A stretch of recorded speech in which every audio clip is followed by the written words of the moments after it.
আসসালামু আলাইকুম প্রিয় শিক্ষার্থীরা, আশা করি সবাই ভালো আছো। আজ আমাদের আলোচনার বিষয় হচ্ছে ষষ্ঠ শ্রেণীর বিজ্ঞান বিষয়ের ষষ্ঠ অধ্যায় সংবেদী অঙ্গ। সংবেদী অঙ্গ থেকে আমরা গত ক্লাসগুলোতে চোখ এবং কান নিয়ে আলোচনা করেছিলাম দুটো লেকচারে। তো আজকে আমাদের থার্ড লেকচারের আলোচনার বিষয় হচ্ছে নাক। আজকে আমরা আলোচনা করব নাক নিয়ে। আমাদের সংবেদী অঙ্গ পাঁচটা: চোখ, কান, নাক, জিহ্বা এবং ত্বক। তো আমরা আজকে তৃতীয় লেকচারে তৃতীয় সংবেদী অঙ্গ নাক নিয়ে আলোচনা করব। তো দেখো, মূল আলোচনায় চলে আসি। আমরা নাক দিয়ে কোনটা সুগন্ধ বা দুর্গন্ধ তা অনুভব করতে পারি, তাই না? নাকের কাজই হচ্ছে, দেখো, নাক ঘ্রাণ সংবেদন স্নায়ু। মানে নাকের যে স্নায়ুটা কাজ করে, মানে যে উদ্দীপনাটা কাজ করে, সেই উদ্দীপনাটাই হচ্ছে কি ঘ্রাণ নেওয়া। মানে কোনো বস্তু থেকে সুঘ্রাণ আসলে অথবা কুঘ্রাণ আসলে এই দুইটা ঘ্রাণ নেওয়াই হচ্ছে শুধুমাত্র আমাদের নাকের কাজ। তাহলে নাকের কাজ কয়টা? দুইটা, সুঘ্রাণ এবং কুঘ্রাণ নেওয়া। মানে ঘ্রাণ সংবেদন স্নায়ু, এই যে চিত্রে দেখতে পাচ্ছ, এটা হচ্ছে নাকের মধ্যে যে একটা স্নায়ু থাকে, ওই স্নায়ুটার কাজ কি ঘ্রাণ সংবেদন গ্রহণ করা। মানে ঘ্রাণ নিয়ে আমাদের মস্তিষ্কে তথ্য প্রেরণ করে এবং মস্তিষ্ক সেই অনুযায়ী সিদ্ধান্ত নেয় এটা কি সুঘ্রাণ নাকি কুঘ্রাণ। তো দেখো, নাক দিয়ে আমরা শ্বাস নেই, ফুলের সুগন্ধ প্রাণ ভরে গ্রহণ করি, আর পচা ময়লা ও আবর্জনার গন্ধ পেলে আমরা নাকে কাপড় দেই। এটাই হচ্ছে স্বাভাবিক বিষয়, তাই না? মুখ গহ্বরে উপরে নাক অবস্থিত। মানে মুখের যে এই যে আমাদের মুখ ছিদ্র, মুখের গহ্বর, মুখ গহ্বর বলা হয় কেন? গহ্বর শব্দের অর্থ হচ্ছে গর্ত বা ছিদ্র। তো আমাদের এই যে মুখ গহ্বর, মানে মুখ দিয়ে একটা ছিদ্র, এখানে মুখ, আমাদের এই মুখের উপরে অবস্থিত কি নাক। মুখ থেকে দেখো সামান্য উপরে অবস্থিত নাক।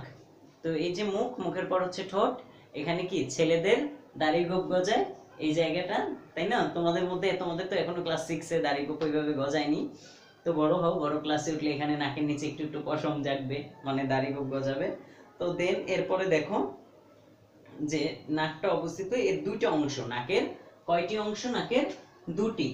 কি কি? নাসারন্ধ্র আর দ্বিতীয়টি হচ্ছে নাসাপথ। নাসারন্ধ্র এবং নাসাপথ, নাকের দুটি অংশ। নাসারন্ধ্র কোনটি? এই যে নাকের ছিদ্র, এইটা হচ্ছে নাসারন্ধ্র। রন্ধ্র শব্দের অর্থ হচ্ছে কি ছিদ্র, তাই রন্ধ্র, নাসারন্ধ্র বলতে নাকের ছিদ্রপথকে বোঝায়। দেখো, নাসারন্ধ্র নাকের যে ছিদ্র দিয়ে বাতাস দেহের ভেতরে ঢোকে তাকে নাসারন্ধ্র বলে।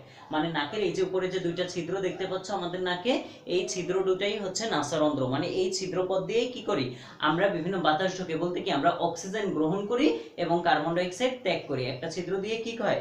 অক্সিজেন প্রবেশ করে, আর একটা ছিদ্র দিয়ে কার্বন ডাই অক্সাইড বের হয়ে আসে। বিষয়টি কি এরকম?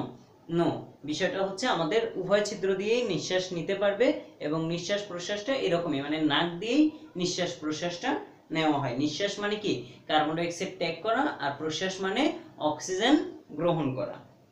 তো এবার নাসারন্ধ্র বুঝতে পারলে, তারপরের অংশটা দেখো নাসাপথ। নাসাপথ কি? নাসাপথ হচ্ছে, দেখো, নাসা শব্দের অর্থ কিন্তু নাসা এসেছে নাসিক্য থেকে। নাসিক্য মানে কি নাক, অর্থাৎ নাসা বলতে নাক বোঝাচ্ছে। নাসারন্ধ্র মানে নাকের ছিদ্রপথ, নাসাপথ মানে নাকের যে পথটা, নালীটা, সেটার কথা বলছে। এটা নাসারন্ধ্র থেকে গলার পেছন ভাগ বা গলবিল পর্যন্ত বিস্তৃত একটি গহ্বর।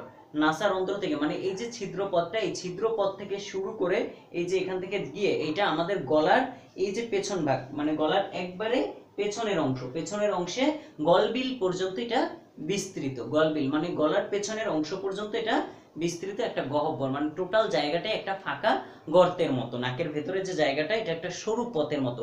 সুড়ঙ্গ পথ বলতে শুনেছো না তোমরা? বিভিন্ন বাংলা গল্পে পড়ে থাকবে সুড়ঙ্গ পথ। তো এরকম একটা সুড়ঙ্গ পথ হচ্ছে আমাদের নাক।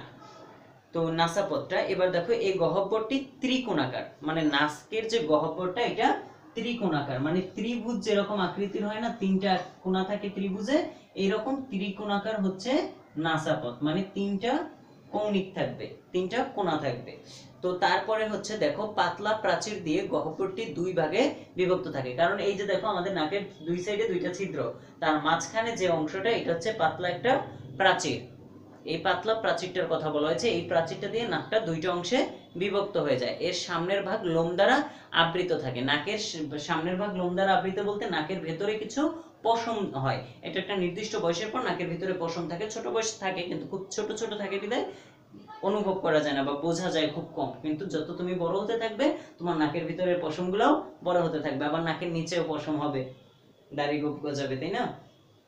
তো এবার দেখো এর সামনের ভাগ লোম দ্বারা আবৃত থাকে এবং পেছনের দিকটা পাতলা আবরণী ঝিল্লি দ্বারা আবৃত থাকে। মানে নাসা পথের যে পেছনের ঝিল্লিটা, মানে এই যে আমাদের নাকটার যে নাসা পথটা, এটা কিন্তু পিছনে গলবিল পর্যন্ত বিস্তৃত। তো ওই একবারে পেছনের দিকটা কি হয়, আবরণী ঝিল্লি দ্বারা, মানে উপরে একটা আবরণ থাকে, আবরণ দিয়ে আবৃত থাকে। আবরণী ঝিল্লিটা তোমরা বুঝতে পারবে কারণ তোমরা অধ্যায় 3-এ পড়েছো আবরণী ঝিল্লি। তো এবার দেখো এই ঝিল্লিকে ঘ্রাণ ঝিল্লি বলা হয়। এই যে আবরণী ঝিল্লিটা থাকে, এই আবরণী ঝিল্লিটারই আরেক নাম হচ্ছে ঘ্রাণ ঝিল্লি। এবার দেখো এতে থাকে সূক্ষ্ম রক্তনালিকা যা অসংখ্য ঘ্রাণ কোষের সাথে সংযোগ রক্ষা করে। মানে সেই যে ঝিল্লির মধ্যে অসংখ্য কি থাকে, সূক্ষ্ম রক্তকণিকাগুলো থাকে, যার মধ্যে দিয়ে রক্ত পরিবাহিত হয়। কারণ রক্ত আমাদের সমগ্র শরীরেই রক্ত পরিবাহিত হয়, তাই না? তো এই সমগ্র শরীরে কিছু কি জায়গা অনুসারে, মানে কোন জায়গায় কিরকম, এই যে দেখো হাতের ভেইন একরকম, এরকম ভাবে প্রত্যেকটা জায়গায় আলাদা আলাদা ভেইন আছে। কোনো জায়গার ভেইন খুব মোটা, কোনো জায়গার ভেইনগুলো মানে রক্তবাহিকাগুলো বা রক্তনালীগুলো খুব চিকন বা সূক্ষ্ম থাকে। তো এইগুলার কি কাজ, ওই যে ঝিল্লির মধ্যে যে ঘ্রাণ সংবেদী অংশ, সেই সংবেদী অংশের সাথে ওই রক্তবাহিকাগুলো সম্পর্ক রক্ষা করে। তো এইটুকুই হচ্ছে যে আমাদের নাকের বিষয়। এবার আমরা একটু জানবো নাকের যত্ন। তো নাকের যত্নের আগে আমরা একটু চিত্রটা দেখো। চিত্রটার মধ্যে আমরা দেখতে পাচ্ছি এটা হচ্ছে তোমার কি ঘ্রাণ সংবেদন স্নায়ু বলা হয় নাককে, এবং এই যে অংশটা এইটাই হচ্ছে নাকের ভিতরে ঘ্রাণ সংবেদন স্নায়ু। এটাই হচ্ছে একটা, এই যে তোমার ঝিল্লি থাকে এই যে নাকের ভিতরে, এই যে দেখো এখান থেকে এটা হচ্ছে আমাদের ঠোঁট, ওপরের ঠোঁট, এবং তার ভিতরে কি মুখের ভিতরে দাঁত, আর এটা উপরের ঠোঁট বা ঊর্ধ্বষ্ট মানে উপরের ঠোঁটটা। ঠোঁটের তো নিচে দুইটা অংশ, নিচে উপরে, নিচেরটা এবং উপরেরটা, এটা হচ্ছে উপরের ঠোঁট। তারপর এখান থেকে মনে করো নাকটা শুরু হয়। তো নাক যেখান থেকে শুরু হয়, এই যে আমাদের এই অংশটা দেখানো হচ্ছে এরকম ভাবে, এই নাকের শুরু হয়ে এই ভিতরে এটা হচ্ছে নাসা পথ। এই নাসা পথ দিয়ে আস্তে আস্তে এখানে এই যে একটা ঝিল্লি, এবং এই ঝিল্লির পরে দেখো এই ঝিল্লিটাকেই বলা হয় ঘ্রাণ ঝিল্লিও বলা হয়, কারণ এর পাশেই থাকে কি ঘ্রাণ সংবেদী স্নায়ু, যেটা ঘ্রাণ উদ্দীপনা বহন করে এবং বহন করে নিয়ে যায় কোথায়, মস্তিষ্কে। এবং এটা বিবৃত আছে দেখো আমাদের কোন পর্যন্ত, একবারে এই যে দেখো শুরু থেকে এসে এটা এই পর্যন্ত, মানে সম্পূর্ণ আমাদের এই পাশ থেকে শুরু করে মাথার পেছন পাশ পর্যন্ত, মানে গলবিল পর্যন্ত এটা বিস্তৃত হয়েছে, মানে গলার পেছনের অংশ পর্যন্ত, গলার পেছনের দিকের অংশ। তো এবার দেখো নাকের যত্ন আমরা কিভাবে নিব। নাক দিয়ে আমরা ঘ্রাণ নেই, শ্বাস প্রশ্বাস চালাই, তাই না? এই দুইটা কাজ তো আমরা করি। নাকের মধ্যে শ্লেষা ঝিল্লির আবরণ থাকে। নাকের মধ্যে কি থাকে, শ্লেষা ঝিল্লির আবরণ থাকে। তো শ্লেষা ঝিল্লি বলতে কিছু কি তরল পদার্থ থাকে, মানে এই যে আমাদের মাঝে মধ্যে সর্দি ঝরে বা কফ এরকম গুলা, যে নাকের মাধ্যমে যে নাক দিয়ে যে সর্দি ঝরে, এগুলো হচ্ছে শ্লেষা ঝিল্লি। শিশুদের নাকের শ্লেষার সাথে ধুলাবালি জমে, মানে এই যে নাক দিয়ে আমাদের যে নাক, এই নাকের শ্লেষার সাথে কি হয়, আমরা যখন বাইরে বের হয়ে চলাফেরা করি, হাঁটা চলা করি, তখন বাইরে কিন্তু আমাদের কি হয়, নাক দিয়ে ধুলাবালি প্রবেশ করে, চোখ দিয়ে প্রবেশ করে। তো এই নাক দিয়ে চোখ দিয়ে যেগুলো প্রবেশ করে, এগুলো সারাদিন পর আমরা যখন ঘুমাই তখন দেখবে চোখের কোটরে এবং নাকের মধ্যে কিছু ময়লা জমে থাকে। ওইগুলা হচ্ছে এই যে শ্লেষাগুলো থাকে, চোখে যে তরল পদার্থগুলা জেলি জাতীয় থাকে, এই পদার্থগুলা কি করে, নাকের শ্লেষা, চোখের তরল পদার্থ, এগুলো ওই ধুলাবালিটাকে আটকে ফেলে, মানে ভেতরে প্রবেশ করতে দেয় না।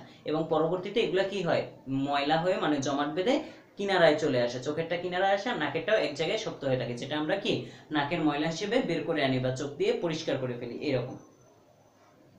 তো এরপর দেখো এগুলা নিয়মিত কি পরিষ্কার করতে হবে। এই নাকের ময়লাটা পরিষ্কার করাটাই হচ্ছে নাকের যত্ন। আর 5 ওয়াক্ত নামাজ পড়লে যখন উজু দিবে তখন তো নাককে কি পানি দিবে, তখনই কিন্তু নাকটা পরিষ্কার হয়ে যায়। 5 ওয়াক্ত উজু করে 5 বার নামাজ পড়লে, মানে 5 ওয়াক্ত নামাজের জন্য 5 বার যদি উজু করে নাও, তখনই তো মনে করো তোমার নাকে 5 বার পানি দিলে ওই যে ময়লাগুলো এগুলো পরিষ্কার হয়ে যাচ্ছে।